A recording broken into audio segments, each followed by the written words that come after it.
you got here just in the nick of time. What does that make us? Big damn heroes, sir. Ain't we just?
Hello and welcome to Shoot the Breeze on Resonance 104.4 FM, the film and TV radio show where a handful of film enthusiasts shoot the breeze about all things film and television. I'm Marcus E. Acko, and I am really buzzed to be talking to some of the filmmakers in the Paris International Film Festival 2022, which is running from February the 10th to February the 20th. I can't wait to talk to them. Hi, I'm producer Dave, and I too, chatting to some of these filmmakers, it's been a great time. So I'm looking forward to the start of the festival, and can't wait for you to hear some of the interviews as well.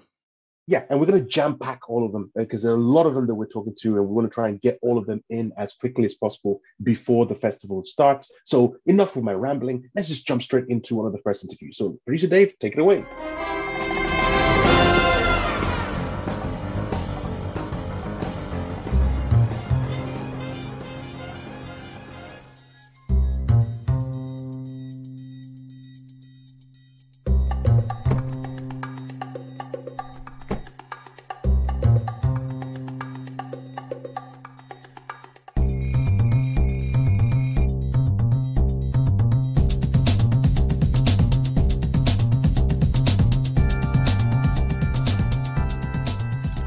You're listening to Shoot the Breeze on Resonance 104.4 FM. I'm Marcus E. Acko.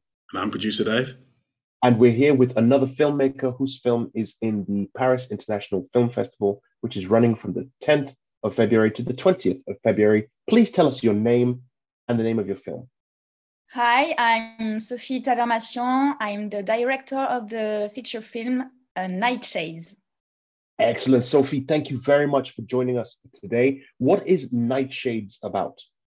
Nightshades, it's the story of three women, which are three friends, and we discover with that these women are very close, and they're gonna be to live a psychic experience, a metaphysic experience, a magic experience, until they make a choice very important in each life.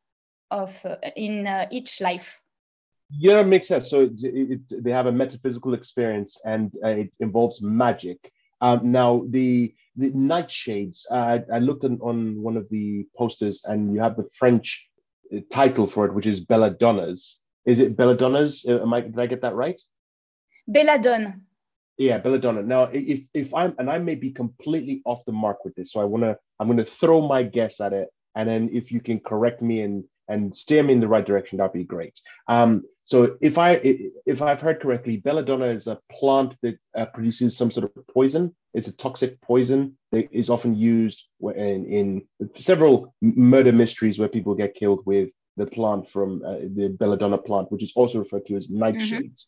Is that correct? Does that have any kind of tie to your story, the name Nightshades compared to the French version Belladonnas? Is that correct, or am I completely off the mark?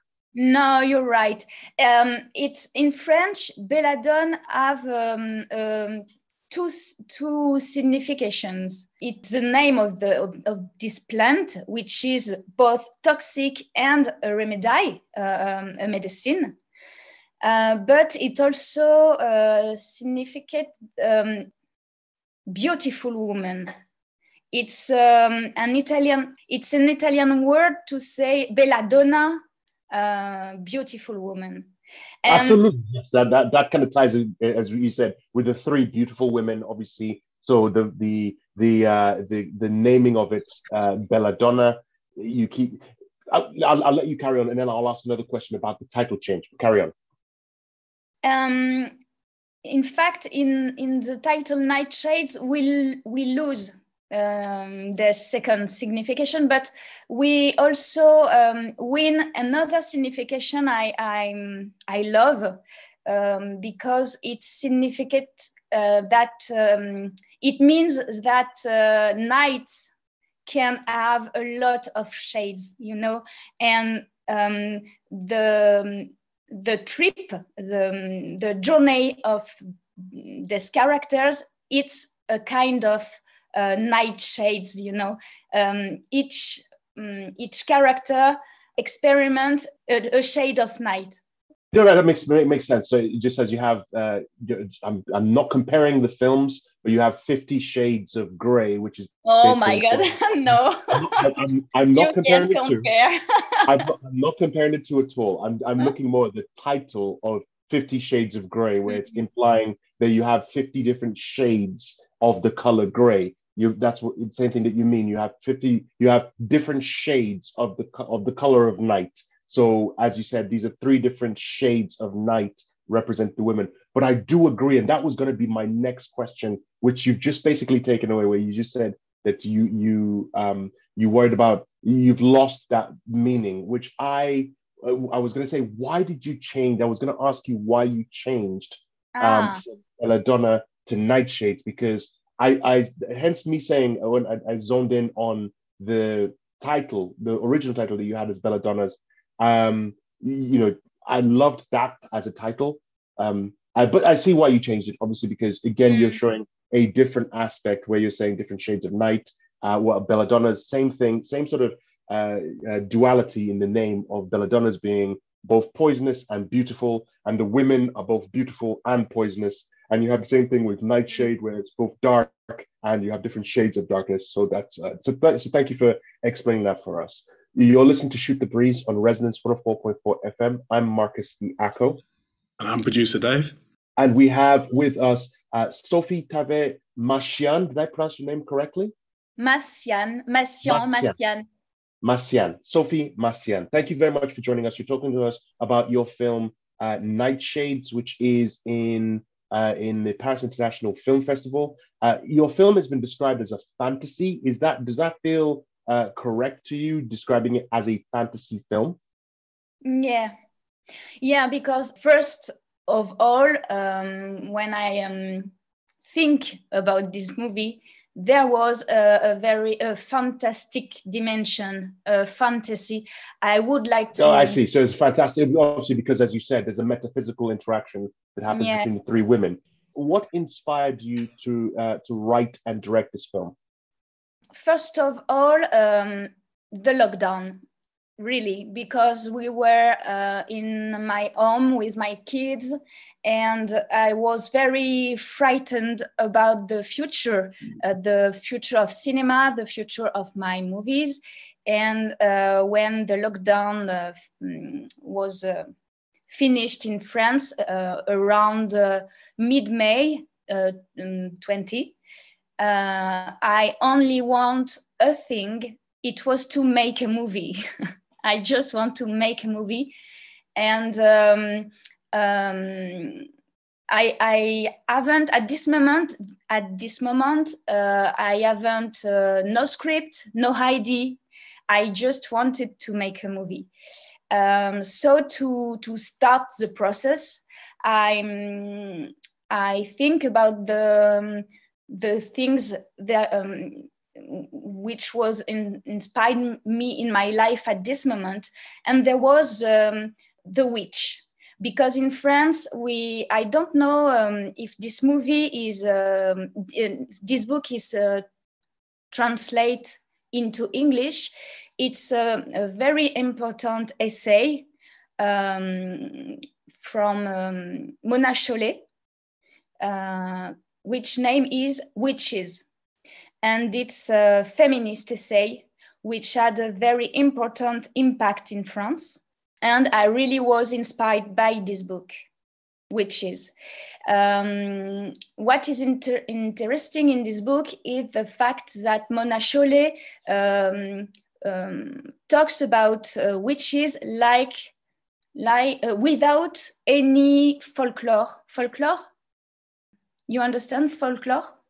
Yes, like fairy tales, folklore and fairy tales. Yes. Yeah, and in this book, witches appear like a woman, just woman in life, real woman. You know, a young woman, old woman, woman who wants a child, a woman who doesn't want child, and just woman. It's a very modern manner to talk about witches and powerful.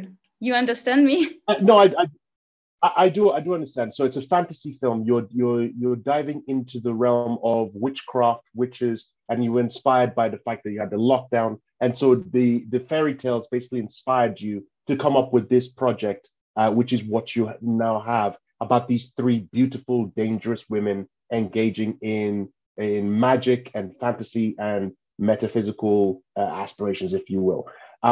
So we look forward to watching this film, Nightshades, at the Paris International Film Festival. Sophie, thank you very much for joining us today. We wish you all the best at the festival. Thank you very much.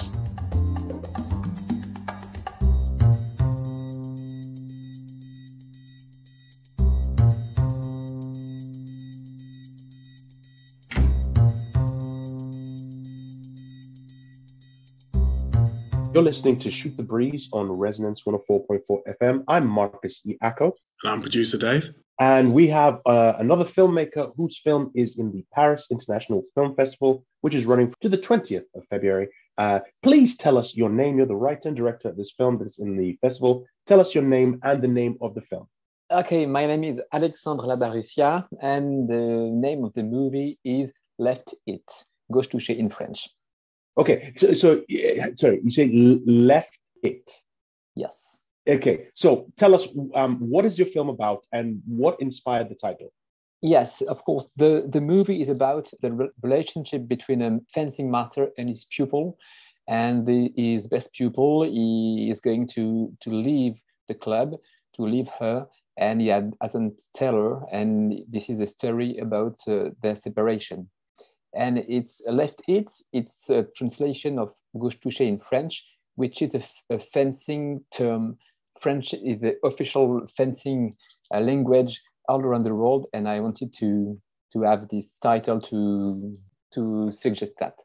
Absolutely, because and that's one of the things that sort of drew me to it. The name, we say touché, which basically means you're hit, and that obviously comes from fencing. So this is called Left Hit. Exactly. So that makes sense. Fencing has been one of those art forms that whenever I see it, it's very how can I put it? It's very classy, and it's seen as an upper class type sport. Is my anticipation or my expectation of fencing being an upper class sport, is that correct in your opinion? Yes, it's absolutely correct. And I wanted it interested me to focus on a sport which is an holistic sport, and I wanted to tell a story about a young pupil who live in a miner's home, and I wanted to tell his story and his relationship between him and his fencing master, which is close to a mother to him. And I thought it was very interesting to show how this sport is for him a way to escape his background, and a way to, it's the only future he have. And I wanted to well, we used to see that kind of story in football, for example, and I thought it was interesting to work on a sport which is more confidential. And there was also something that interested me in this sport, is that it's a very graphical sport with the mask, with the black and white. And I was very interested as a filmmaker to find a way to shoot this sport, a way that was not the way we used to see during the Olympic Games, for example.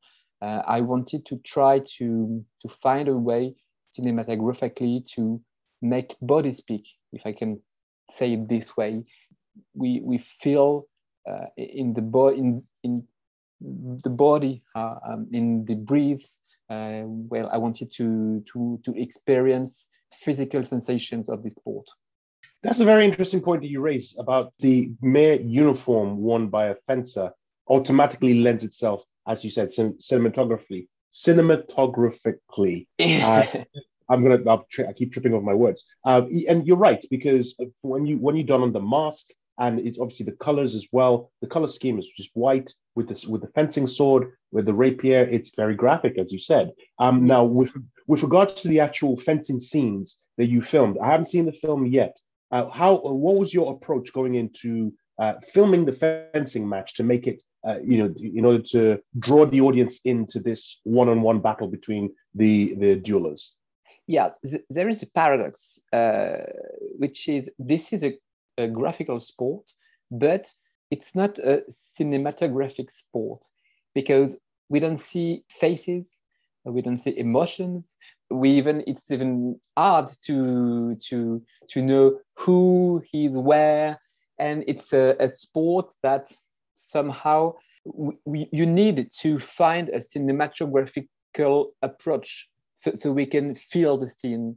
And it was what I tried to find a way with the sound, with the expression of bodies, to make it feel more than recognize, characters and to count who is winning. Well, I wanted to show it with the expressions of the body.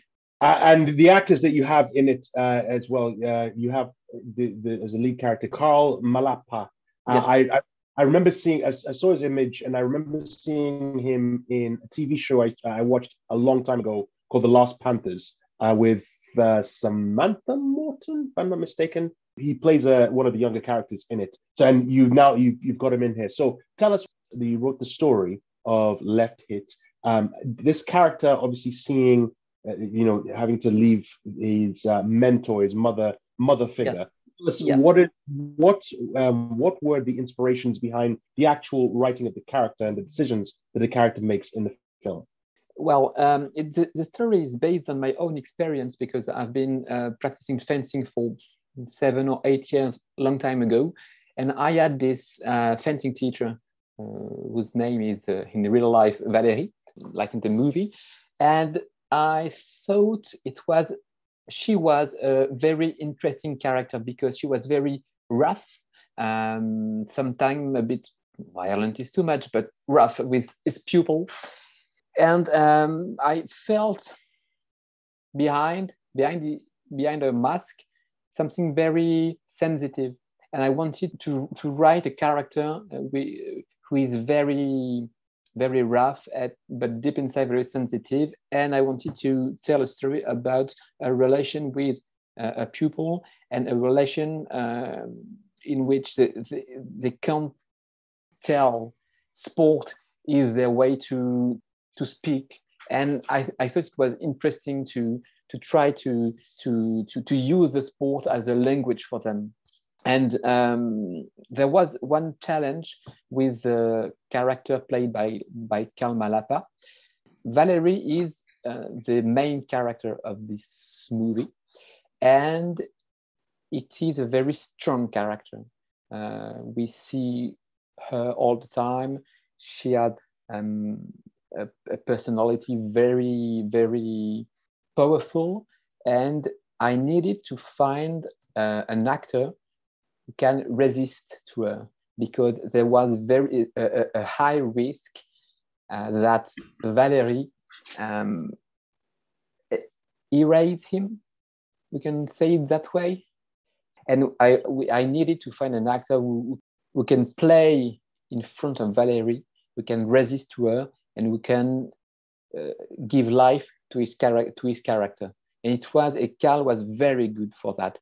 It's like, sun and moon. With Valerie, it's something like a sun, and I wanted to have a moon in front of her who can capture her light. You can bright with her light, something like that. So essentially, if I understand you correctly, while the actor is playing Juliet, is playing Valerie, which is Juliette. Yes. Blomkopmer. Yes. Yeah, I butchered the surname. Juliette. When Juliette, that character is shining on screen, you want to have somebody who can withstand that beam of light from that character, and basically there's an opposing force, a different type of light that shines as well. And you felt that Karl actually stood that and was able to present that. Exactly. Now, did you get your actors? Were your actors natural fencers, or did you substitute them for stunt actors when the masks were done? Thank you for asking. So they were not. They hadn't practicing fencing before the shooting, and they had only one day of practicing. So the minimal the minimum to be able to start the shoot, and we had real players to take their part. So we never see them fencing. Of course, but obviously when they're holding the rapiers, when their masks are off, you want them to be able to have that poise. Exactly. To make it look like that. Yeah, that makes sense. You're listening to Shoot the Breeze on Resonance 104.4 FM. I'm Marcus E. Acko. And I'm producer Dave. Alexander, from what you were saying just now, you had someone else doing the actual fencing that you're filming. I'm just wondering as well how, considering they have their masks on, you managed to get those opponents to convey their whatever emotion it is that they're trying to, but what you're trying to get across. How did you find doing that, and what challenges did you see in getting that across on screen? Well, I practiced fencing, so I knew the sport, and I wrote the battle scene, because the movie, the final one of the final scene is battle between the master and the pupil, and I wrote this scene, and I thought this scene to be able to be shoot. So it's about the old master who is not strong enough to resist a pupil, and it's about a body who breaks, and it's more about physical than about thought or feeling. So I wrote and I shoot this scene this way. One thing that mattered to me was I didn't want to make a movie on the sport, but in the sport. I mean, it's not about knowing and waiting who is going to win. we know Valerie is going to lose. We know it from the beginning. We even don't see the end of their battle. The result wasn't what interested me. It was the relation between them. How is she going to lose, and how is he going to manage to go and to break their relationship? And it was a story of a separation, much more than a story of winning. Yeah, so you're using the sport. No, it's more the story between the two characters, with the sport being the metaphor that carries them along, as opposed to some of the ideas I'm thinking of. Whiplash, for example, where Exactly. it's more of the relationship between the main character, the drummer, and his music teacher. It's not about the actual music. It's about that relationship between the two of them. So it's the same thing. You're just using fencing as the method to get that story across. Exactly. And in Whiplash is a good reference. And in Whiplash is the story of a battle in music. And my movie is the story of how the battle doesn't take place and the fencing battle. Where the battle is supposed to be a fight on the actual mat where you're supposed to be fighting. That's not where the real battle actually happens. The real battle happens off the fencing pitch. Yes, exactly. Outside. Yeah, it makes perfect sense. And it's sort of an inversion with Whiplash, where more the battle is actually while they're playing music, as opposed to outside, where it's just a one-sided battle completely. Yes, exactly. Yeah, I like the idea. Alexander, thank you very much for coming onto the show to talk to us about your film, Left Hit. I'll call it Left Hit. How do you say it? How do you pronounce it in French? You say gauche touché? Gauche, yes, and you can say it with an English accent because it's how it's said in fencing. Gauche touché. Gauche touché. Left. Excellent. So after the Paris International Film Festival, if people want to watch this film, do you already have a distribution platform for it, or is this something that you're waiting for after the festival run? For the moment, there is no platform because the movie is still screened on film festival, but we have to wait the end of the film festivals, and it will be screened by the production and distribution, which is Origin Film. So it can be found there. It will be findable there. Excellent. Thank you very much for coming on the show to talk about your project. We wish you all the success that you can get on the festival run, and we hope to speak to you soon about Gauche touché. Yeah, thank you very much.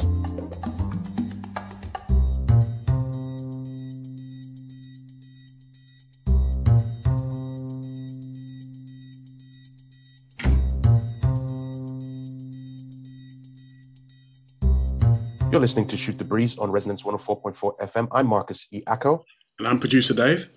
And we have another filmmaker from the Paris International Film Festival, which is running from February the 10th to the 20th.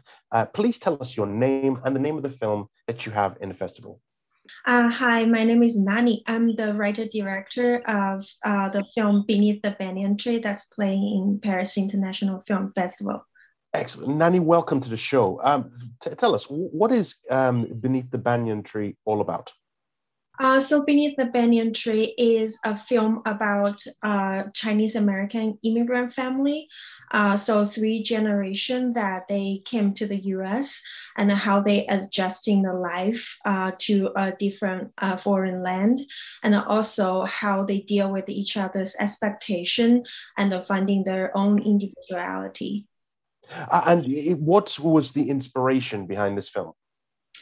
So this film was kind of a very personal story for me. My inspiration is that since I moved to the US as a Chinese immigrant, I kind of observe a lot of families, and including my own, and how we interact with each other. Especially I see a lot of elderly Chinese move to the US for their children, but they can't even speak English at all. So like I'm very fascinated about the dynamic between those people and then the culture, including my parents' expectation on me. And then I find that I want to share that because I find it's like a very universal story that we all kind of try to seeking approval from our family, no matter what cultural background you are. So that's when I want to tell this story. That's excellent. I mean, it's clearly the fish out of water story where you have that immigrant family in America, the country that's founded on, prides itself on welcoming immigrants, and then seeing the clash when immigrants go there. So it's a very common story, and it's common because it's poignant. A lot of people tend to resonate with that type of story. What other type of films did you allow to influence you in the writing and the directing of this film? That's a very interesting question. I kind of heavily influenced by a couple of Ang Lee's family's story, like earlier Ang Lee's work. And also actually American Beauty is one, but it's like a completely American family story. I kind of use this both from like a Chinese culture and the Western culture, two families different film kind of influenced me, and as inspiration kind of combine them together to my own personal story. So I kind of bring both sides of the culture into one story. I was hoping that can kind of bring up a kind of sense of that no matter we are Chinese or American or whatever culture you grew up with, we are actually struggling with the same thing. Sorry, before we go any further, I just wanted to ask you, because I noticed something on your website, and I just want you to clarify or just let us know, what is your superpower, HSG? HSP? Yes. It's a highly sensitive person. So it reference as a highly sensitive person. I kind of personally struggle that actually. Like I didn't know that was a thing. It's kind of a genetic thing. 20% people have that. And I grew up feel like an outsider. And that's kind of one of the reasons I'm making movie, because I find myself kind of see things or feel other people's feeling a lot. So I observe the dynamic of my family, people around me a lot. And then that's where I kind of fascinated about movie. Right. Okay. And there's the other thing as well, because after viewing the trailer, I noticed that the actual clash comes when the mother joins the daughter who's already in America. So is that where the movie has its focus, on the clash between not only going to another country, but also from one generation going to live with another generation who has been living in a situation for far longer than she's been there, and the expectations of the mother? The story discusses a lot of like her, as you mentioned, that she has been, the daughter has been living in the US for a long time, and she has her own way of living, her own lifestyle. So the film is focusing on the mother trying to fit into this new environment where everybody speaks languages that she doesn't understand.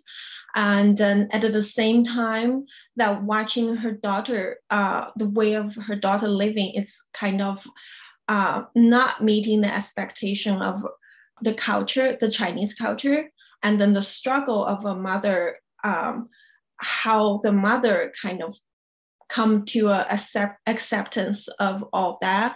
And that's one of the things I want to discuss is like the greatest love parents can give to their children is that when they don't understand, when they're scared of your choice, but they ultimately let you to be who you are.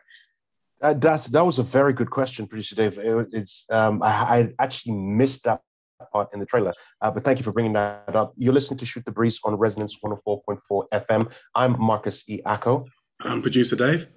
And we are here talking about Beneath the Banyan Tree with the director, Nani Li Yang. So, Nani, the title, I've been asking this question of a number of filmmakers who've come in. What was the inspiration of the title of the film? I'll ask the same question to you. So, Beneath the Banyan Tree, what's the significance of that title in relation to the film? That's a wonderful question. So The banyan tree is actually a symbol for family in my mind because my father grew up in a very flat land. And then in that village, in the middle of the village, there's a huge banyan tree. And then that was like a visual always in my mind. The reason I think I kind of have this metaphor of a tree throughout the movie is I think every family is kind of like a banyan tree. And each individual is those branches and the leaves that are growing on the tree. And then we are always part of the tree. Even the day we die, like the falling leaves and branches, we're going to rotten inside the ground, become the nutrition to kind of support the tree to grow. So I use banyan tree as a balance, like a metaphor of the balance of how much we put into a family and how we find individuality. Excellent. And now you're at the Paris International Film Festival, where this is showing. Is this this is not the film's debut at a festival? It's already started picking up some awards on the festivals, on the festival circuit. You've got the Audience Choice Award at Dances with Film. You got the Audience Award winner as well from Dances with Films, and Hollywood Music Awards. You were a nominee. So this film is obviously it's beginning a very successful festival run. Have you already secured distribution for the film, or is this something that you're hoping the festival success would be able to help you out with? Yeah, we actually already have distribution and it's coming up in spring. So this festival will be like right before the distribution as a Kickstarter. Perfect. So in spring, if we are not able to see it at the festivals, we'll be able to see it. Come spring, it should then come out in general release. Is that correct? Yeah, that's right. Fantastic. And what other projects are you working on? I mean, are you solely focusing on pushing Beneath the Banyan Tree, or have you got something else that you are working on straight after this? Yes, right now I'm only fully focused on working on Beneath the Banyan Trees, publicity and all that distribution stuff. But at the same time, I'm writing a couple of stories as well. And then they are kind of like very different genre. I'm working on a musical screenplay as well. Musical, that's fantastic. As soon as you get the opportunity, please come back, talk to us about your project. We would like to follow up with you on after the success of Beneath the Banyan Tree on its festival circuit. So thank you very much for joining us, Nani Li Yang, on Shoot the Breeze on Resonance 104.4 FM. We hope to speak to you soon. Thank you for having me.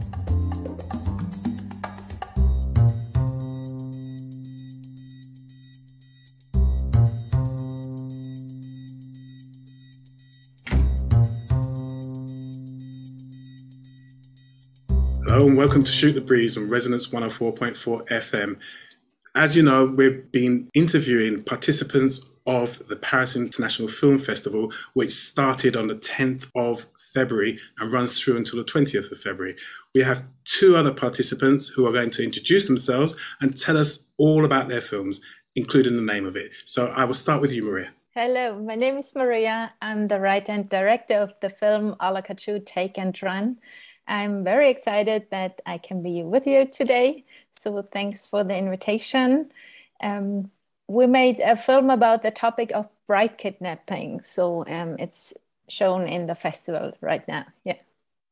And my name is Nadine. I'm a Swiss producer based in Zurich. And yeah, I'm also very happy to be here with you guys tonight and happy to answer your questions.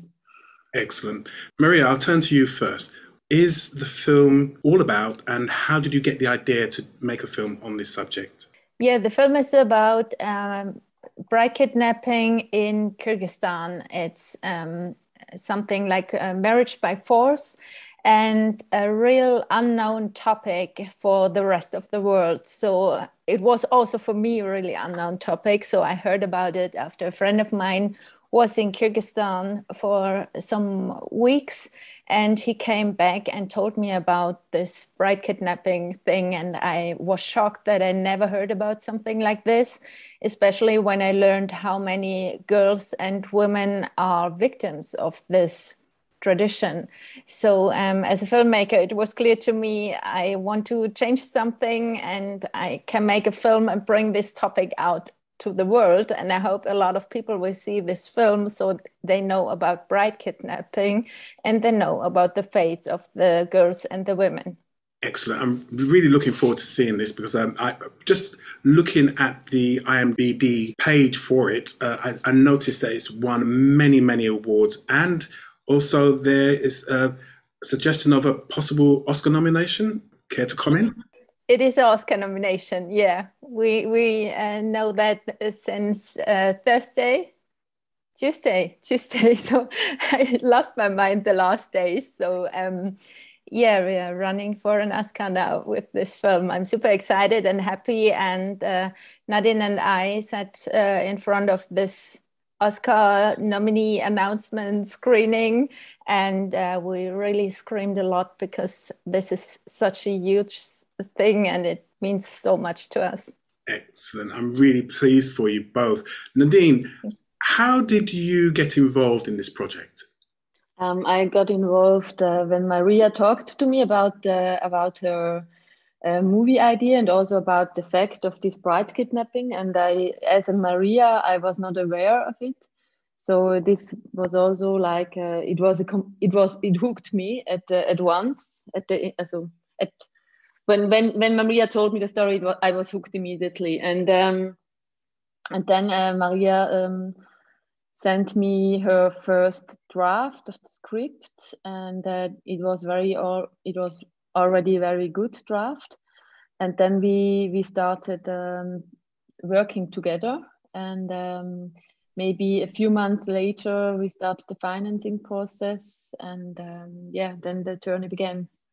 How long did it take from start to finish to bring, from the start of filming to the end of the process, the post-production process, to bring it to our screens? So the first time I heard about it was in September 2016.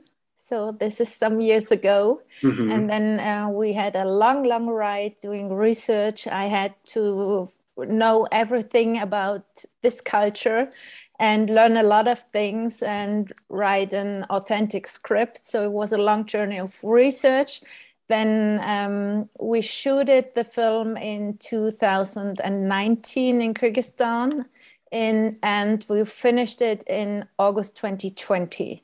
So a lot of years, and we're still on this film every day, and now we're going to the Oscars. So it's years of my life I spent with this film, and exciting years of my life, yeah. So you started shooting in 2019 and finished in 2020. So it was a long shoot. Right. We were just for 1 month in Kyrgyzstan. We had 13 shooting days. So not a lot of time. We had to be fast and hurry up. And we were in Kyrgyzstan in September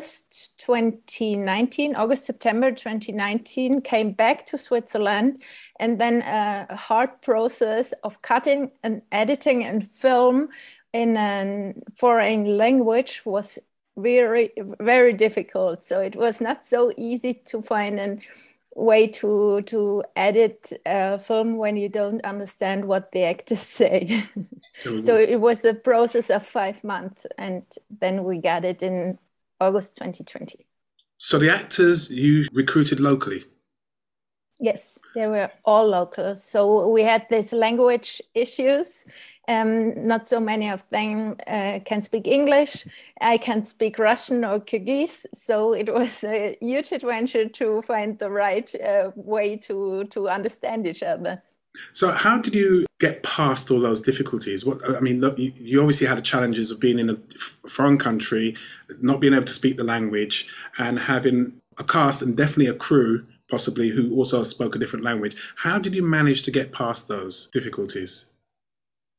So I think I'll answer first, and then I give it to Nadine, because we had both difficult times and things. So for me, it was very important that some of the crew understand my language, because we had to be fast. We can't always have a translator like for the cinematography, like the audio guy, something like this, we had to find a good way to speak to each other. So we brought them from Switzerland to talk about everything.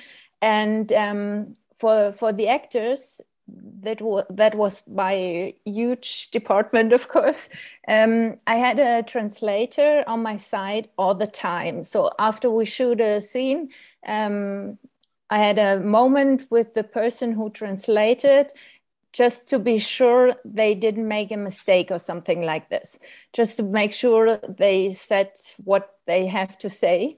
And it was very exciting to do that. And I will always do that again, because you can focus on emotion. And this was a huge gift. So it took a time to find a way, but after that time, it was amazing to just focus on emotions.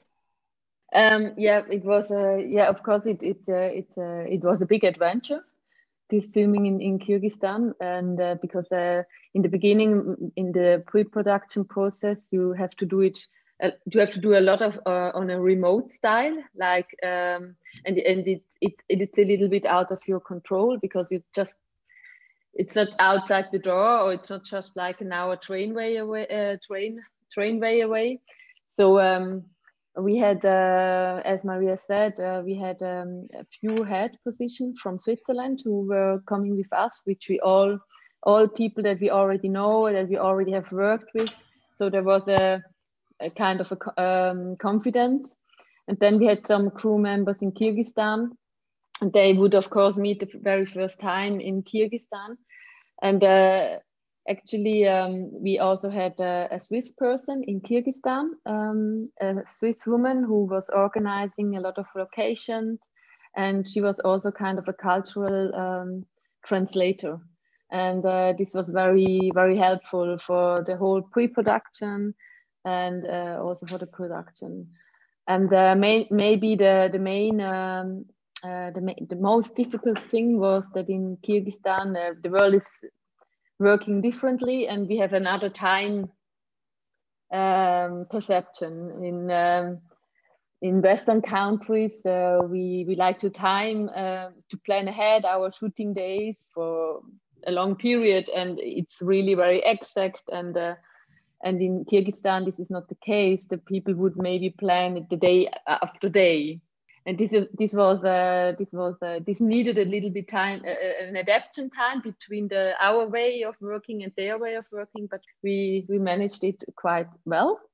And the Kyrgyz crew, they were very nice, and we had a lot of fun also. And Maria did a great job. She kind of united the both crews together. In the end, it was very nice, but we had every day something unforeseen, and so it was, in a way, it was a good training for Corona, where you couldn't plan the stuff. You had to take every day by day. So you planned pre-production in Switzerland? A part of it, not all the pre-production. Mm-hmm. Okay. And then you moved to this other country, and then you're planning your sort of like production. How did you find the casting process when you were there? Did you have any difficulties casting in Kyrgyzstan? I was in Kyrgyzstan in 2018 for research, finding locations, and doing a casting. We had 3 days, and it was an open casting, so people just came in. And we had a casting director in Kyrgyzstan, and she sent it out, so everyone is welcome. And we had 160 people in 3 days. So it was a lot of work, because everything you do is slower than you know how it works, because you have this translation person. So it's like you don't speak one sentence, you always speak it twice. So this takes time, and 160 people in 3 days, you're gonna rush, but it's impossible, kind of impossible. So this were 3 really hard days, but by the most of the cast, it was clear to me when they came in. So there was a connection and a feeling, especially by Alina, who's the main character. She was the second person on the first day, and she stayed all the 3 days with us. And it was amazing to work with her. And it was clear to me she has to be the main character in this film. I'm really pleased. Alakachu, is it? Is that how you say it? Alakachu, yeah. It's the Kyrgyz word for bride kidnapping. It's called alakachu. And it's take and run. So it's like take it and run away. So This is how the title came. Okay. Alakachu is now showing at the Paris International Film Festival. I recommend everyone go and see it. The film festival runs from the 10th to the 20th of February. Alakachu has already racked up 22 awards in its run so far, and is nominated for an Oscar. So well done, because you obviously overcame all the difficulties that you were presented by being in a foreign country, not being able to understand the language, them not always understanding yourselves. You've come up with a product which a lot of people have rated very, very highly, and it's got an Oscar nomination. Congratulations to you both. I can't wait to see the film. And thank you very much for joining us on Shoot the Breeze. Thank you for having us.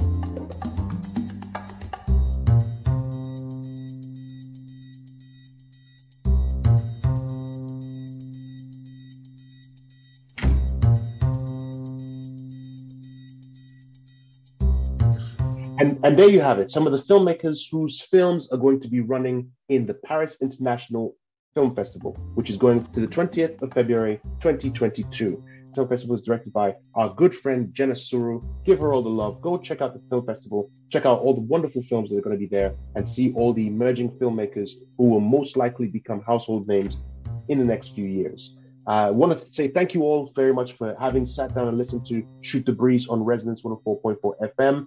I want to thank Resonance FM for giving us the opportunity to keep on doing this show over and over again. You have been listening to Shoot the Breeze on Resonance 104.4 FM. I have been Marcus E. Acko. I'm still producer Dave. Dan, thank you very much for listening. Speak to you all next time. Goodbye. Bye.